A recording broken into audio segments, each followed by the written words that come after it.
Voici Julio Abran, 26 ans.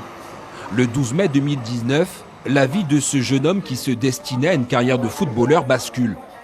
À l'époque, outre le sport, Julio est aussi mécanicien.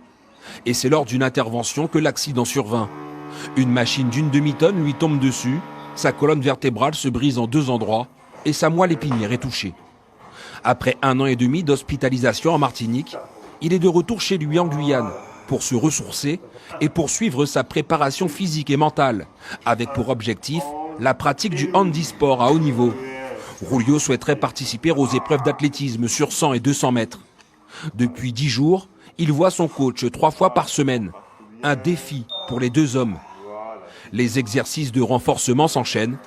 L'effort physique est intense. Ce rythme-là, 3 fois par semaine, c'est pas... Comment on tient le coup? Mental.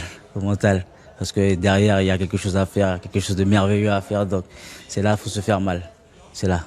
Que se passe-t-il dans la tête de Julio au moment où il sent son corps le lâcher le jour de l'accident? Où puiser la force de se reconstruire quand on se retrouve en fauteuil roulant du jour au lendemain? La première chose que je pense dans cet accident-là, c'est si je sors pas de là, je vais mourir. Je serai compressé, voilà. Et je me suis dit, la première chose réellement aussi que j'ai pensé, c'est mon football. C'est mon football parce que j'aimais énormément ça. Tous mes coéquipiers, tous mes amis qui sont fanatiques de ça et qui venaient me voir jouer au foot savaient que c'était la base, tu vois, qui me tenait debout. Et après, c'est vrai, tu réfléchis à la famille, aux amis et tout, mais dans ce contexte-là, tu dois t'en sortir. Et en arrivant à l'hôpital du Carbet, et là, tu es encore tout seul. Là, maintenant, tu dois pousser. Tu dois rectifier le passé. Tu dois te bonifier. 9, 10, bien. Et c'est là que je me suis dit, Julio, mets-toi à la prière réellement, tu vois. Parce que tu auras prié, bon, je dis, quand tu auras allé à terrain, tu auras fait tout bête. Mais c'est pas assez, tu vois. Quand tu te lèves le matin, vous savez très bien, quand tu te lèves le matin, c'est mon pas envie d'aller travailler, mon pas envie de faire ça et tout. Mais tu dis merci Seigneur, tu te mets debout dans tes 2 jambes et tu vas travailler, tu vois. Et ça, je le faisais pas avant. Je me plaignais, je vais pas me lever, je vais dormir à 6h, 7h, 8h.